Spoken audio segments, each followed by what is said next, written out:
Certains avaient les pieds dans une eau à 30 degrés, d'autres étaient installés sur des transats en maillot de bain. La piscine de La Roche-sur-Yon était plongée presque dans le noir pour ce premier aquaciné. Et il ne fallait pas être frileux pour ce concept inédit qui a séduit les spectateurs. C'est la première fois que je viens pour voir un film et en même temps être à la piscine. C'est super. Franchement, l'ambiance elle est bien, c'est pas trop éclairé, c'est assez sombre, il y a pas mal de monde. C'est génial, on aime bien la piscine, on aime bien le cinéma, alors pourquoi pas allier les deux? Quelques heures plus tôt, c'était l'effervescence pour tout installer.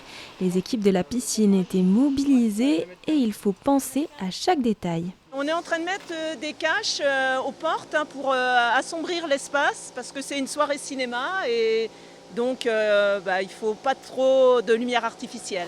Ciné-Étoile est spécialisée dans l'installation de cinéma en plein air et depuis quelques années, les demandes d'aquaciné ont plus que triplé.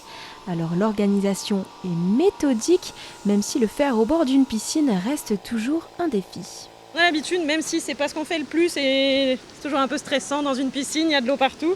Là, on est en train de déployer les bouées pour la soirée de ce soir. Donc on a 100 bouées à gonfler pour 20 heures. Ça va prendre un petit peu de temps. 3 heures plus tard, tout était presque prêt pour accueillir les 140 personnes dans la piscine. Et c'est une séance à guichet fermé. Les places se sont vendues en 1 semaine et demie. C'est pas encore tout à fait programmé, mais l'idée de reconduire l'opération, oui, on l'a et de la développer.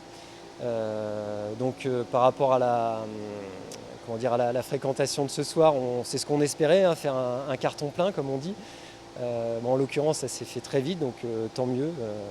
C'est signe qu'il y a une demande sur ce genre d'animation particulière. Organiser une séance de cinéma dans une piscine, c'est donc avant tout un défi logistique à relever.